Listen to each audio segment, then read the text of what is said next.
Hello student, कैसे हैं आप सभी। जैसे कि मैंने कल आपको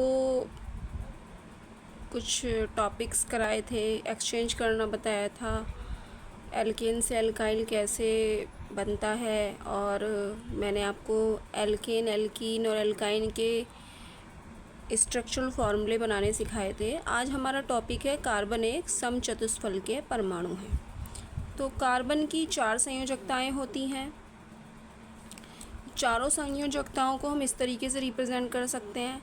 कार्बन कार्बन के बीच में सिंगल बॉन्ड लगा के, कार्बन कार्बन के बीच में डबल बॉन्ड्स द्वारा दिखा सकते हैं, कार्बन कार्बन के बीच में ट्रिपल बॉन्ड दिखा सकते हैं। यदि हम कार्बन कार्बन के बीच में 4 बॉन्ड लगाते हैं तो ये गलत होगा, है ना, क्योंकि कार्बन के अंदर लंबी श्रृंखला बनाने का गुण पाया जाता है। यदि हम सिंगल बॉन्ड लगाते हैं कार्बन कार्बन के बीच में तो कार्बन की चेन को और आगे बढ़ाया जा सकता है। इधर हम 3 सिंगल बॉन्ड लगा सकते हैं। यदि हम बीच में डबल बॉन्ड लगा सकते हैं तो 2 बॉन्ड इधर, 2 बॉन्ड इधर, जैसे मर्जी वैसे दिखा सकते हैं। अगर यहाँ कार्बन कार्बन के बीच में ट्रिपल बॉन्ड है तो कार्बन की चेन को हम इधर से सिंगल बॉन्ड के थ्रू बढ़ा सकते हैं। लेकिन यदि हम कार्बन कार्बन के बीच में 4 बॉन्ड इस तरह से बना देंगे तो हमारा कैटिनेशन यानी श्रृंखला बनाने का जो गुण है वो समाप्त हो जाएगा कार्बन का। आगे ये बिल्कुल गलत होगा, ठीक है। दूसरा पॉइंट है हमारा, कार्बन की प्रत्येक संयोजकता के मध्य, यानी जो कार्बन की प्रत्येक वैलेंसी है उसके मध्य 109 डिग्री 28 मिनट का कोण होता है।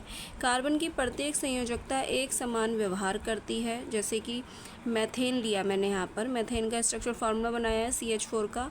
इसकी क्रिया मैंने Cl2 यानी क्लोरीन से करा दी, ClCl से, तो H और Cl लेके HCl बना लेगा, सनलाइट की प्रेजेंस में होगी। और ये वाला जो Cl है ये H की जगह पे आ जाएगा यहाँ, तो ये बनेगा CH3Cl, मिथाइल क्लोराइड, और साथ में बनेगा HCl। सेम यही मैंने नीचे उतार लिया दूसरे स्टेप में और थोड़ा सा रोटेट कर दिया इसको। तीन H लगे हुए हैं, एक Cl लगा हुआ है। इसकी क्रिया भी मैंने Cl2 से कराई, तो Cl सिंगल बॉन्ड Cl करके दिखा दिया। यहाँ से एक H और एक Cl लेके HCl बाहर निकल जाएगा। ये वाला Cl भी इस H की जगह पे लगेगा तो 2 Cl और 2 H बचेंगे, तो इसको कहते हैं CH2Cl2 डाइक्लोरो मैथेन। ये मोनोक्लोरो यानी क्लोरोमैथेन, या डाइक्लोरोमैथेन, या मिथाइल क्लोराइड, इसको मैथिलीन डाइक्लोराइड भी बोलते हैं। क्योंकि CH2 कौन सा ग्रुप होता है, मैंने एल्कीन सीरीज़ में आपको बताया था कि मैथिलीन बनता है। 2 वैलेंसी फ्री हो जाए तो मैथिलीन, CH2 को मैथिलीन कहते हैं। वो जो 2 वैलेंसी वहाँ पर फ्री दिखाई गई थी, वहाँ पर ये ClCl जोड़ देंगे हम, ठीक है।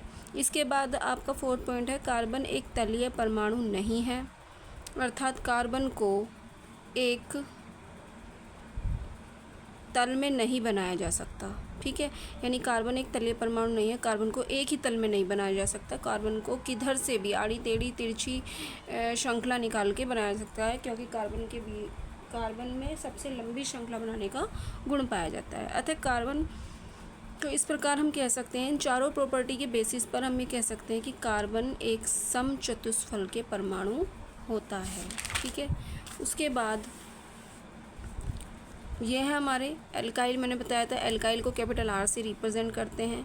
मॉलिक्यूलर फार्मूला CnH2n+ का 1 होता है। इसकी जो वैल्यू होती है CH3, ठीक है। मिथाइल यानी एल्काइल ग्रुप में क्या होता है, हाइड्रोजन कार्बन के डबल से एक ज़्यादा होते हैं। यदि एक का आपको एक कार्बन दिखाई दे रहा है तो एक की मल्टीप्लाई 2 से करेंगी, 2 में 1 जोड़ेंगी, 3 आएगा, है ना।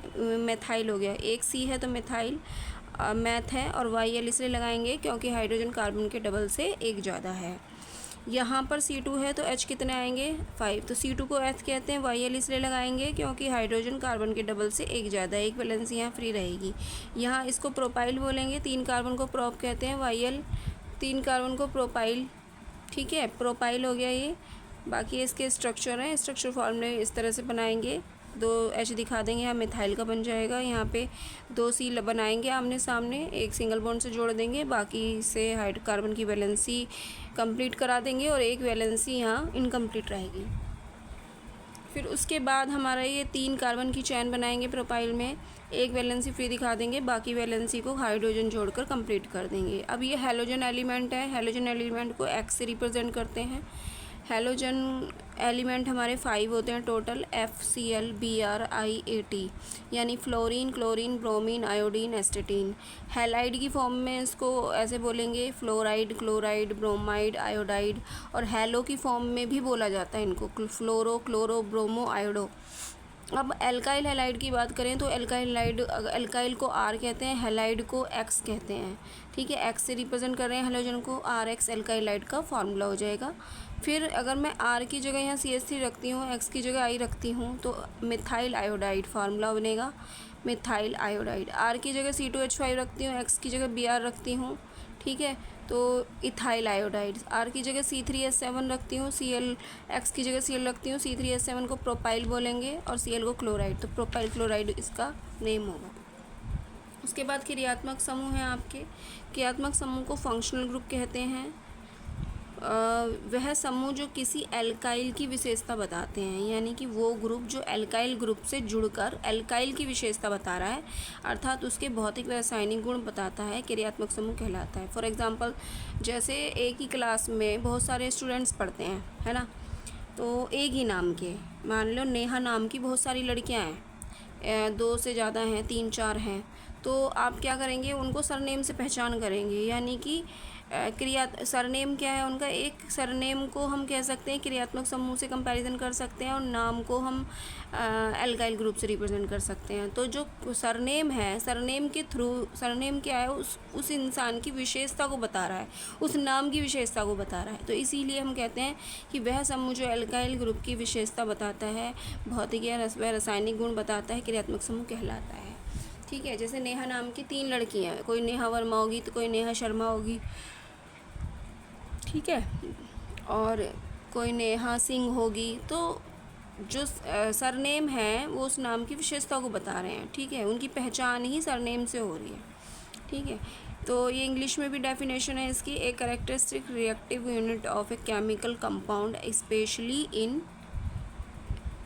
Organic chemistry. ठीक है, तो उम्मीद करती हूँ आपको ये समझ में आ गया होगा। आज का टॉपिक कुछ ज़्यादा नहीं था, बस मैंने इतना ही समझाना था कि कार्बन एक समचतुष्फल के परमाणु हैं। सबसे बड़ी बात ये बताई थी कि कार्बन की वैलेंसी 4 होती है। कार्बन, ये समझ में आ गया होगा आपको, ये रहा, कार्बन की वैलेंसी 4 होती है। ठीक है, दूसरा, कार्बन की प्रत्येक संयोजकता के मध्य 109 डिग्री 28 मिनट का कोण होता है। कार्बन की प्रत्येक संयोजकता एक समान व्यवहार करती है। कार्बन एक तलीय परमाणु नहीं है, अर्थात कार्बन को एक तल में नहीं बनाया जा सकता। तो ये सारी प्रॉपर्टी क्या रिप्रेजेंट कर रही हैं, ये सारी प्रॉपर्टी ये दिखा रही हैं कि कार्बन क्या है हमारा, ये सारी प्रॉपर्टी क्या दिखा रही हैं कि कार्बन हमारा एक समचतुष्फल के परमाणु है। उसके बाद मैंने आपको बताया कि एल्काइल ग्रुप को कैपिटल R से रिप्रेजेंट करते हैं। इनकी value CH3, C2H5, C3H7, methyl, ethyl, propyl, butyl, pentyl, hexyl, heptyl, ये सब होती हैं। अगर मैं आपसे कहूँ कि मुझे हेप्टाइल का फार्मूला बताओ, तो कैसे बताओगे? हेप्ट का मतलब क्या होता है? 7। हेप्ट का मतलब 7 होता है, तो 7, अब IL लगाया मैंने, हेप्टाइल बोला है, तो हाइड्रोजन कितने आएंगे C7 के साथ? 7 दूनी 14, 14 में 1 जोड़ा 15, तो यानी कि C7H15 हेप्टाइल का मॉलिक्यूलर फार्मूला होगा, और इसकी एक वैलेंसी यहाँ पर कार्बन की फ्री रहेगी, इसलिए इसको एल्काइल ग्रुप बोलेंगे। फिर हैलोजन एलिमेंट की बात करें तो हैलोजन एलिमेंट को कैपिटल X से रिप्रेजेंट करते हैं। वर्ग 17 के तत्व हैं, टोटल 5 होते हैं, FCl BrIAT। इनकी एक ट्रिक है याद करने की, फेशियल ब्राइट करके आप इस ट्रिक से इनकी सीक्वेंस याद कर सकते हैं। Fluorine, chlorine, bromine, iodine, एस्टेटीन। AT को एस्टेटीन कहते हैं।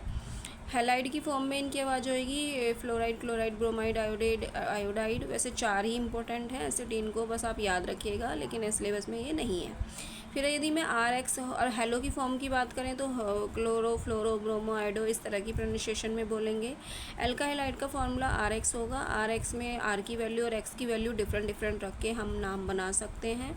क्रियात्मक समूह बता दिया है मैंने, वह समूह जो एल्काइल ग्रुप की विशेषता बताता है, उनके भौतिक और रासायनिक गुण को रिप्रेजेंट करता है, क्रियात्मक समूह कहलाता है।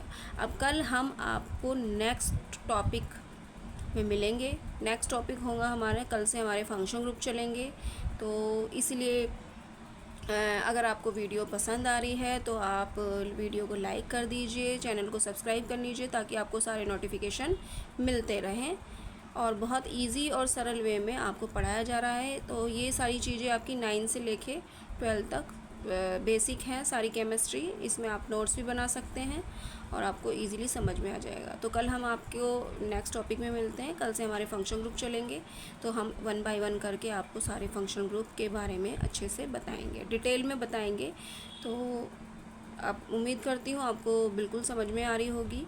अगर कोई डाउट्स है, आपको कोई दिक्कत है, नहीं समझ में आ रहा है, तो आप कमेंट करके बता सकते हैं। और तो अब हम आपको कल नेक्स्ट वीडियो में मिलते हैं। तब तक के लिए bye bye, take care, thank you.